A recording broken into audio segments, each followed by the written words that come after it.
꼬리에 꼬리를 무는 이야기.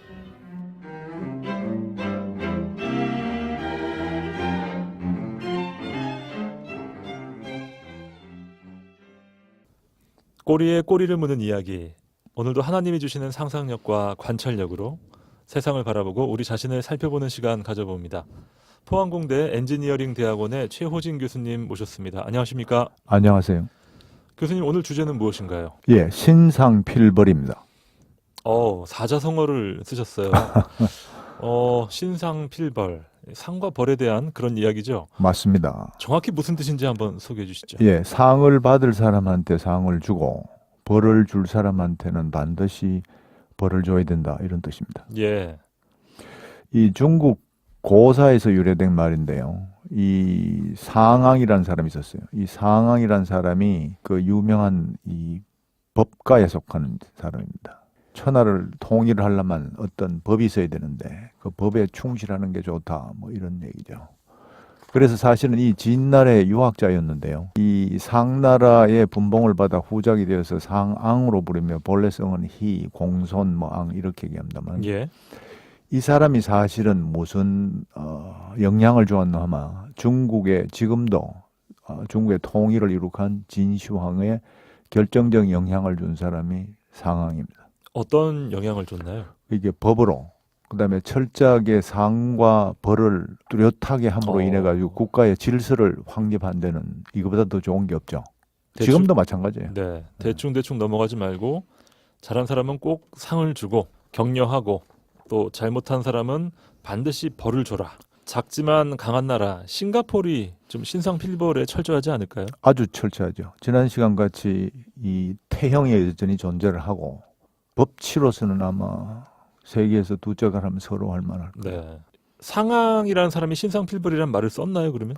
그렇죠. 상황이 신상필벌이라는 뚜렷한 소위 정치적인 어떤 주제를 만들었죠. 예. 근데 결국은 어떻게 됐나 하면 본인이 그 법에 연루가 되어서 결국은 이 사지가 찢어지는 그 현령을 당합니다. 본인이 강력한 시스템을 구축해 놓고 희생양이 되었군요. 지금도 정치적인 문제에 많은 그런 일이 있고 민주적인 국가 같으면 어떤 법을 만들었을 때 그 법에 저촉이 되는 것은 당연한데 여기서 제가 느꼈던 게 그거에 대한 어떤 동정심이라든가 어떤 그런 것보다도 과연 이런 신상필벌에 대해서 한번 짚고 넘어가는 어떤 그런 시간이 안 필요하겠나, 네. 이 생각을 많이 했어요. 네. 프랑스 혁명 당시에 이 단두대로 수많은 사람들이 처형되었는데 단두대를 만든 사람도 자신이 만든 그 처형 기구에서 목숨을 잃었다라는 말도 생각이 나는군요. 우리가 일을 하다 보면 언제나 잘할 수만은 없죠. 정말 그렇죠. 잘못한 것도 있지만 또 뜻하지 않게 실수하는 경우도 많이 존재하잖아요. 여기에서 이제 제가 이 한국에 와서 일을 하면서 제가 느낀 게 바로 그거였습니다. 사람이 일을 하는데 일부러 어떤 일을 잘못하는 사람도 있어요. 일부러 고의로. 네. 그러니까 우리가 그런 걸 이제 부패했다, 부정직하다 이렇게 얘기하지 않습니까? 네네. 그런데 나의 최선을 다했는데도 결과가 원치 않는 식으로 결과가 나타날 때가 있습니다. 그럴 수 있죠. 학생들이 그런 경우도 많잖아요. 열심히 했는데 잘 안 나와요. 안 나올 성적이. 때도 있고 회사도 마찬가지입니다. 또 믿는 사람들이 제가 봐서는 일부러 어떤 일을 마음에 먹고 잘못하려 하는 사람들은 사실 많지는 않아요. 네.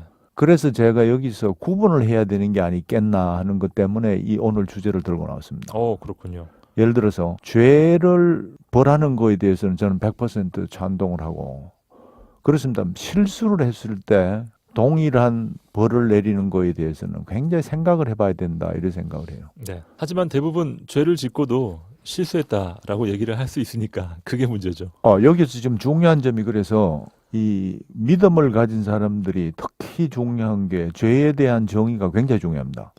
근데 보통 이제 믿고 나서든지 뭐 이런 얘기를 많이 하지 않습니까? 오늘 하루에 수많은 죄를 지었다, 이렇게 얘기하는데 저는 그 말은 정확한 것 같진 않아요. 죄라는 거는 반드시 자기가 고의로 저지르는 게 죄입니다. 이게 아마 의의가 있는 분도 많을 거예요. 그런데 사실은 제가 그런 말씀 드리는 이유는 뭐고 하면 죄라는 말은 고의로 저기 때문에 그것은 하나님의 법에 어긋나죠. 그래서 그거에 대한 벌은 반드시 있게 됩니다. 예. 자, 그러면 우리가 알고 모르고 죄는 짓는 죄다, 이런 표현을 많이 쓰잖아요. 근데 모르고 짓는 죄가 있나? 이거는 한번 해석을 깊게 해봐야 되는 얘기입니다. 저는 개인적으로 모르고 짓는 죄는 없다고 생각하거든요. 사실은 우리가 죄를 짓는 것만 모르고 지었을 때 그 죄를 알게 해주는 역할을 하시는 분이 성령님이세요. 예. 성령님이 나를 자극할 때 그때 죄라는 걸 알고 죄를 회개하면 된단 말이에요. 그런데 내가 예를 들어가 몰라가 지은 죄를 갖다가 일부러 회개를 할 수 있나 하면 그건 회개할 수는 없어요. 그렇죠. 중요한 건 죄에 대해서는 분명한 회개가 따라오는 거는 정확한 법이야. 근데 실수는 회개할 수가 없어요. 네. 그런데 죄는 고의적으로 했다고 보고 실수는 고의적으로 한 거 아니거든요. 자기의 최선을 다해서 결과가 원치 않는 방향으로 나왔을 때 문제란 말이에요. 죄를 지었을 때는 죄의 희한한 양면성이 회개를 하면 돼요. 네. 회개를 하면 성경에 나온 모든 사건과 사실대로 저희 경험도 그렇습니다만 하나님께서 그것을 정말 충분하게 어떤 다른 방향으로 인도를 하실 수 있어요. 진정한 회개가 있었다면. 그렇죠. 네. 그런데 실수는 어떤 거 하면 이게 회개를 할 수 있는 문제는 아니에요. 실수를 회개한다. 글쎄요. 실수는 죄가 아니기 때문에 회개할 수가 없어요. 예. 자, 그러면 결과로 보면 죄는 사실은 하나님한테 가져올 수가 있어요. 근데 실수는 어떻게 하겠습니까? 사실은 실수의 결과가 훨씬 더 통증이 심하고 어떤 건 아마 평생 지고 가야 될 일도 있습니다. 네, 무심코 한 실수로 평생 고통받는 경우도 있죠. 그렇죠. 그래서 여기서 일어나는 게 그러면 죄를 지었을 때, 실수를 지었을 때 어떻게 해야 되겠노 하는 건 굉장히 심각한 문제고 깊이 생각해 봐야 될 그런 문제입니다. 그러네요. 죄와 실수는 구분되어야 한다라는 말씀. 자, 오늘은 다소 추상적이고 좀 무거운 이야기인데요. 예, 찬양 한 곡 듣고 저희가 다양한 실제 사례들을 들면서 상과 벌, 오늘의 주제 신상 필벌에 대해서 이야기 나눠보도록 하겠습니다. 찬양 듣고 돌아옵니다.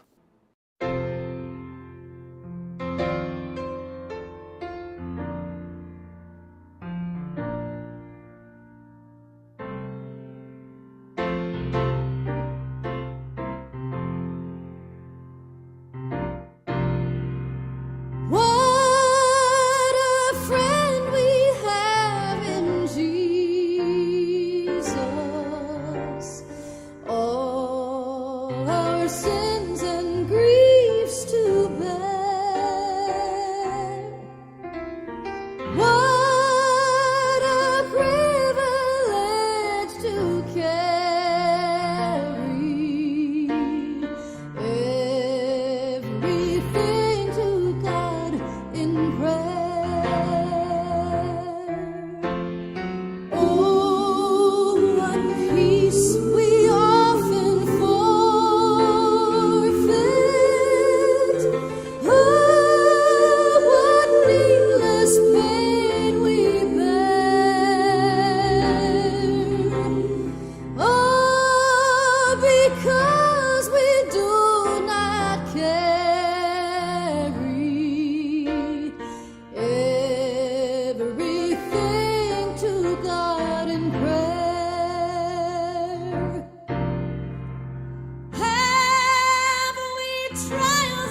꼬리에 꼬리를 무는 이야기. 오늘의 주제는 신상필벌입니다.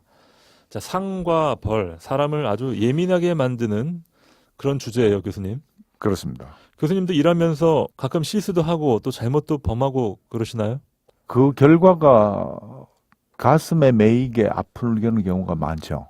그래서 그 문제에 대해서는 진짜 오랫동안 생각하는 게 많습니다. 예. 죄는 사실은 하나님 없이 살겠다는 육신의 독립선언이기 때문에 항상 하나님께서 신자들의 죄를 직접 관리하세요.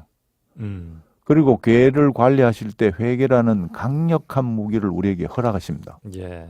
수도 없이 많은 죄를 지었다는 이런 말은 사실은 맞지는 않거든요. 그런데 죄에 대한 합당한 회개를 하는 것 같으면 거기서 풀려나오는 엄청난 그 반대복부가 있지 않습니까? 그런데 문제는 이 실수에 대한 거는 정말 아파요. 네. 하나님께서 인간의 죄를 직접 관리하신다라는 표현이 참 신선한데요. 정말 우리가 기도할 때 성령 하나님께서 우리의 심령을 조명해 주시면서 깨닫지 못하고 무심코 지었던 수많은 죄들을 생각나게 하시고 또 회개케 하시잖아요. 김 PD님이 표현한 수많은 죄를 이렇게 얘기했잖아요. 사실은 엄밀한 의미에서 한번 하루에 앉아서 내가 오늘 죄를 몇 개를 지었나 한번 꼽아보시라고. 예. 그러면 사실은 수많은 죄는 아니에요. 이 점이 어쩌면 21세기를 사는 기독인들이 한번 심각하게 죄 문제를 생각해 봐야 될지도 모릅니다. 거기에서 사실은 죄와 실수가 분간을 못하는 그 과정 속에서 저희들이 상담을 보면 그런 케이스가 많이 나오거든요. 그게 불필요한 죄책감을 가질 경우가 참 많아요. 정당한 죄책감인 것 같으면 그건 죄를 지은 거니까 회개를 해야 돼요. 근데 불필요한 죄책감, 그게 근거가 없는 죄책감을 가졌을 때 그게 오히려 더 우리를 갖다가 어떤 따라오는 결과가 참 많습니다. 그래서 예. 그거에 대해서 분간하는 건 상당히 중요하다고 생각합니다. 굉장한 훈련이 필요할 것 같아요. 예를 들어서 말이에요. 다윗이 죄를 지었는 거는 성경에 하나님이 딱 한 가지를 얘기합니다. 우리아 사건만 딱 얘기하지. 그 외에 우리가 봤을 때는 그렇게 생각하는 거에 대해서 하나님이 절대 얘기를 안 하세요. 제가 봐서는 성경에 이제 두 개인데 나중에 계수했는 문제, 이거는 국가적인 문제니까 그건 따로 취급을 해도. 인구조사요? 예, 인구조사에서 나오는 거니까. 근데 개인적으로는 자기가 밧세바에 대한 거는 분명한 죄거든요. 죄가 더 많았는데 성경에는 그것만 언급한 건 아닌가요? 그렇게 볼 수도 있고요. 근데 일단 우리가 성경에 기록된 것만 보는 것만 한 가지라고 보는 게 훨씬 간단하지 않겠나 생각을 하고, 그 다음에 죄에 대한 결과도 엄청납니다, 사실은. 네. 나라가 멸망한 게 다윗이라고 볼 수도 있거든요. 그건 해석의 차가 좀 있겠지만 말이에요. 그만큼 죄를 한 가지 지었다, 수많을 지었다, 이건 중요하지 않고요. 한 가지를 지어도 그거에 대한 분명한 회개라고 하는 거는 엄청난 능력과 그 힘을 갖다가 가져올 수 있다, 이렇게 봅니다. 예, 회개의 능력이라는 표현을 쓰셨는데 우리는 회개의 능력은 잘 사용하지 않죠. 일하시면서 가끔 실수도 하고 또 잘못도 범하고 그러시나요? 그런 일이 종종 있죠. 종종 있는데 네. 사실은 아파요. 마음이 아프다. 실수를 하는 것도 아픈데 사실은 저희들 같은 이 전문가 입장이 되는 것 같으면 계속 반복되는 일을 하면서도 실수가 나와요. 예, 아주 고도의 전문성을 확보한 사람이라도 실수할 수 있죠.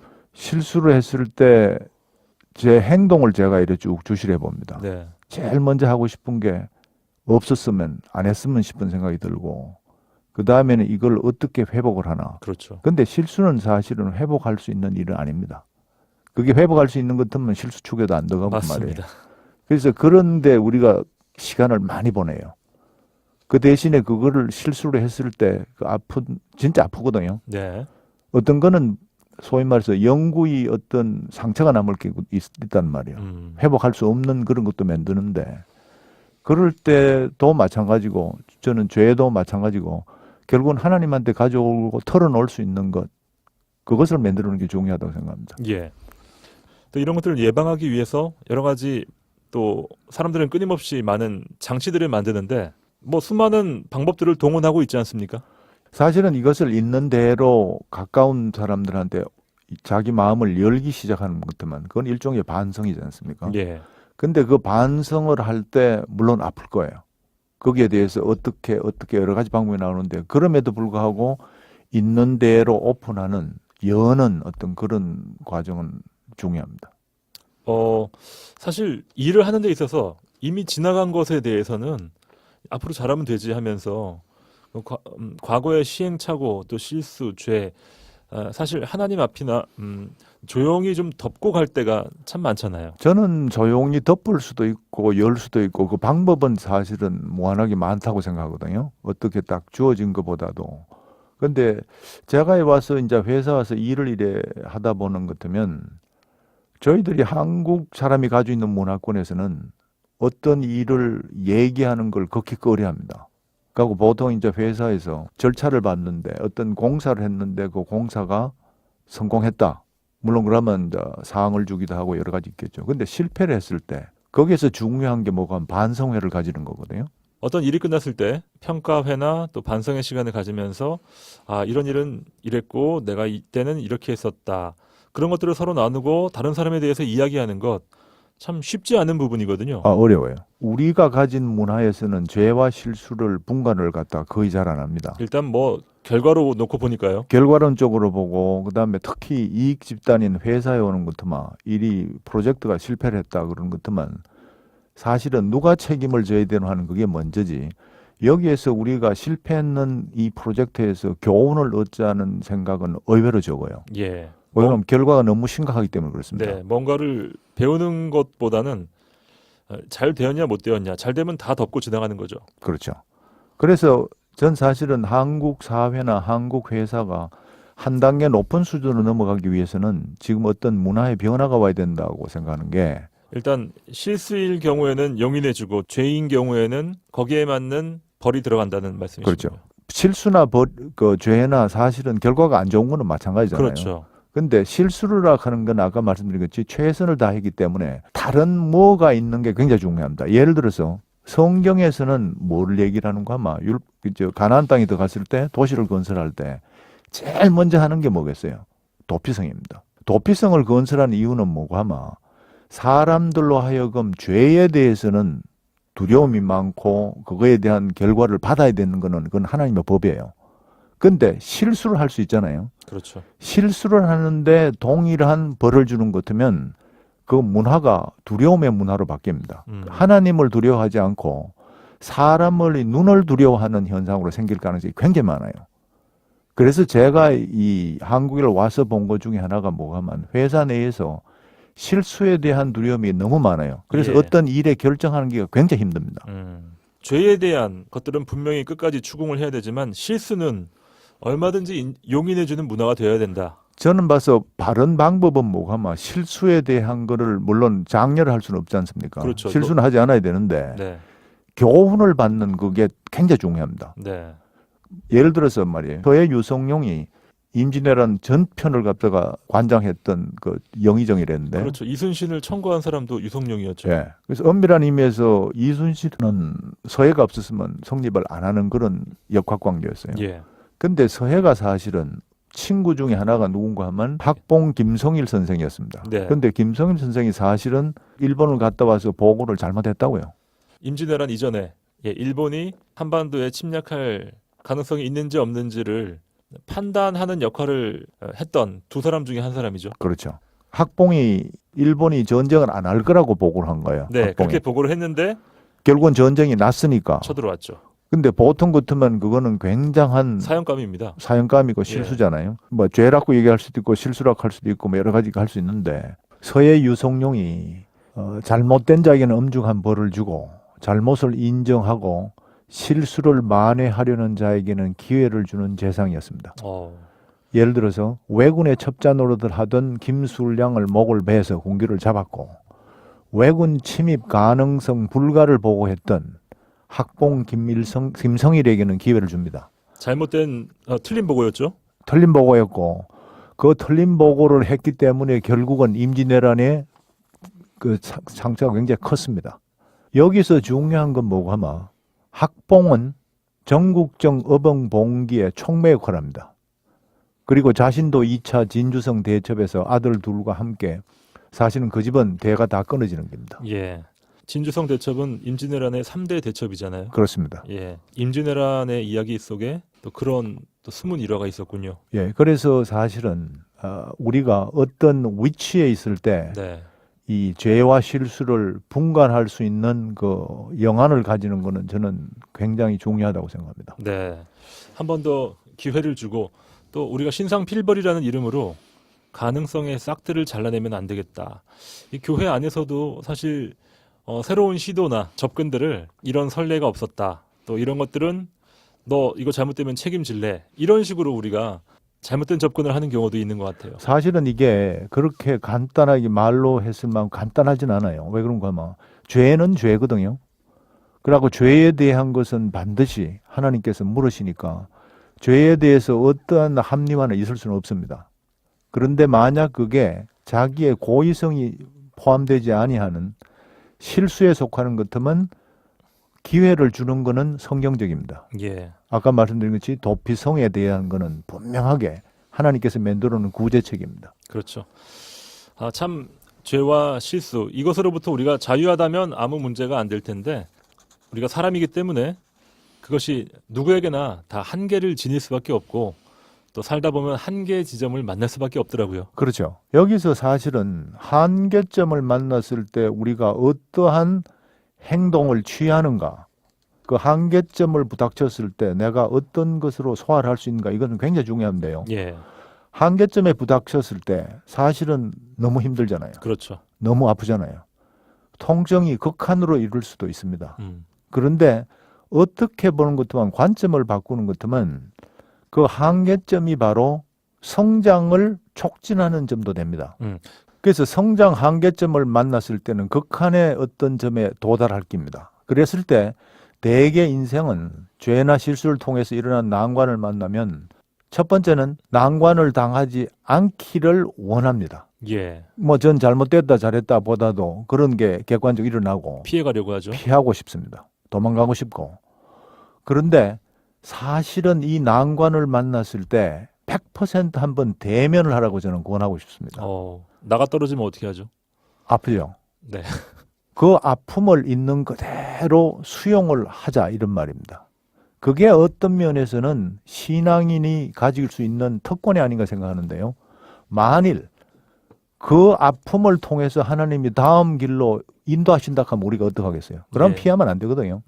물론 그런 일이 안 일어나기를 저는 바랍니다만 그런 일이 원치 않는 일이 생겼을 때 거기서 하나님께서 100%, 200배, 300배, 60배, 100배의 결실을 갖다가 맺기를 원해서 하나님이 허락하신다고 봐요. 여기서 중요한 점은 뭐고 하면 우리가 원치 않은 일이 생겼을 때, 그 실수가 생겼을 때 우리가 어떠한 생각을 바꾸는 게 중요한 거 하면 이게 하나님이 이미 아시고 허락하신 바 되었다고 생각하는 건 굉장히 중요합니다. 네. 만약에 하나님을 피하고 싶은 것 같으면 여기서 우리가 이 난관도 피해야 돼요. 그런데 하나님이 허락하셨다 그러면 그때부터 소위 우리가 보는 관점이 확 달라집니다. 저는 그 관점 달라지는 걸 지난 10년째 계속 연습하고 있는 중입니다. 그렇군요. 실수의 문제도 그렇겠고요. 또 우리가 삶의 과정에서 하나님 앞에서 짓는 수많은 죄들이 회개를 통해서 하나님이 우리를 더 새로운 사람으로 빚어가시잖아요. 그렇죠. 여기서 동일하게 사실은 죄를 만났을 때, 내가 죄를 지었을 때 엄청 곤혹스럽고 사실은 낭패죠. 예. 그 다음에 그 일에 대한 결과가 일어났을 때는 그 사실은 제가 감당하지 못할 결과로 나을 때도 됩니다. 예를 들어서 다윗이 왕으로서 소위 인구조사를 했을 때 7만 명이 죽었거든요. 그러니까 사실은 우리의 죄의 결과는 이거는 그냥 간과할 수 있는 문제는 아닙니다. 그러네요. 그런데 그 죄를 있는 그대로 대면하기를 하나님께 원하십니다. 그 이유는 딱 한 가지예요. 이후로 바로 그 죄 때문에, 그렇다고 해서 죄를 지으라는 말은 아니지만 그 죄 때문에, 그 실수 때문에 그것이 도약이 되어가지고 새로운 세계를 반드시 하나님이 여십니다. 예. 이건 사실은 경험의 문제고 체험의 문제지만은 사실입니다. 자, 이 방송을 듣고 계신 분들 중에도 한계의 벽에 부딪혀서 많이 아파하고 계신 분들 많이 계실 것 같아요. 일어나는 거는 다반사로 일어나고 네. 이건 사실은 아주 평범한 일에 속합니다. 그런데 피하지 아니하시고 있는 대로 여기서 중요한 거는 자기 감정에 정직한 거 굉장히 중요합니다. 그래서 가까운 사람이나 제일 좋은 건 하나님한테 내 속에 일어나는 느낌을 그대로 고할 수 있는 것. 저는 그게 실수나 죄를 갖다가 어떤 식으로든 해결하는 방법의 첫걸음이라고 생각합니다. 네. 자, 한계에 부딪혔을 때 우리가 어떻게 반응하는가, 바로 그 반응으로부터 많은 것들이 일어날 수 있겠습니다. 그렇습니다. 꼬리에 꼬리를 무는 이야기, 오늘은 신상 필벌이라는 주제로 함께했습니다. 포항공대 엔지니어링 대학원의 최호진 교수님과 함께했습니다. 교수님 감사합니다. 예, 감사합니다.